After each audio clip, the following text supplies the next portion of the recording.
లక్ష్యం యువకుల్ని రెచ్చగొట్టడం కాదు, హక్కున చేర్చుకుంటాం, వారికి ఆసరాగా ఉంటాం, ఆదుకుంటాం.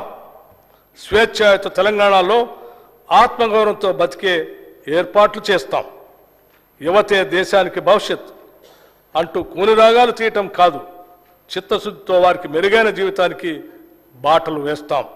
ఇది మా వాగ్దానం మాత్రమే కాదు, ఇది మా విధానం.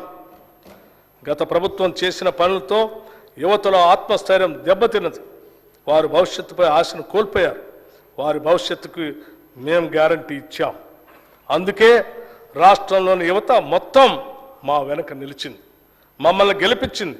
ఈ నిజం మాకు తెలుసు కాబట్టి బాధ్యతగా ఉంటాం. చెప్పిన మాట ప్రకారం ఉద్యోగ నియామకాల విషయంలో జాబ్ క్యాలెండర్ తయారు చేసే ప్రక్రియని ప్రారంభించాం. మెగా డిఎస్సి నిర్వహించబోతున్నాం. దాదాపు 15,000 మంది కానిస్టేబుల్ రిక్రూట్మెంట్ అతి త్వరలో పూర్తి చేసి నియామక పత్రాలు ఇవ్వబోతున్నాం. ఇప్పటికే నోటిఫికేషన్లో చేర్చినవి కాకుండా అదనంగా 64 గ్రూప్ 1 ఉద్యోగాల భర్తీకి ఉత్తర్వులు జారీ చేయటం జరిగింది. 10 సంవత్సరాలు పాలించిన గత బీఆర్ఎస్ ప్రభుత్వం ఒక్క గ్రూప్ 1 ఉద్యోగం కూడా నియామకం చేయకుండా నిరుద్యోగుల జీవితాలతో చెలగాటమాడింది. తెలంగాణ పబ్లిక్ సర్వీస్ కమిషన్ సరైన దారిలో నిరుద్యోగ యువత ఆకాంక్షలు నెరవేర్చే విధంగా పనిచేయటానికి ప్రక్షాళన చేయటం జరిగింది. టీఎస్పీఎస్సీ తన కర్తవ్యాన్ని నిర్వహించడానికి అవసరమైన 40 కోట్ల రూపాయలు ఆర్థిక వనరుల్ని, అదనపు సిబ్బందిని ఇప్పటికే మంజూరు చేశాం. కార్మిక సంక్షేమం.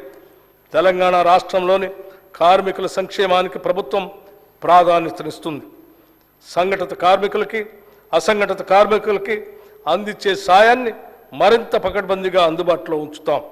నిబంధనలు సరళీకరించడం ద్వారా ఎక్కువ మంది లాభం చేకూరే విధంగా చర్యలు తీసుకుంటున్నాం. మా ప్రభుత్వం గిగ్ వర్కర్ల సంక్షేమానికి కూడా పునాదులు వేసింది. గిగ్ వర్కర్ అంటే ఒక తాత్కాలిక ఉద్యోగం లాంటి వాడు. సాంప్రదాయ ఉద్యోగుల వలె కాకుండా గిగ్ ఎకానమీ కార్మికులకి పూర్తి సమయ ఉద్యోగికి ఉండే భద్రత, ప్రోత్సాహకాలు మరియు ఉద్యోగ ప్రయోజనాలు ఉండవు.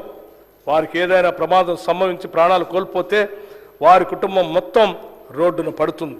అందుకే మా ప్రభుత్వం ప్రమాదవశాత్తు మరణించిన వారికి ఈ సామాజిక భద్రతా స్కీమ్ కింద 5 లక్షల రూపాయల ప్రమాద బీమా పథకాన్ని వర్తింపజేస్తూ డిసెంబర్ 30, 2023 ఉత్తర్వులు జారీ చేశాం.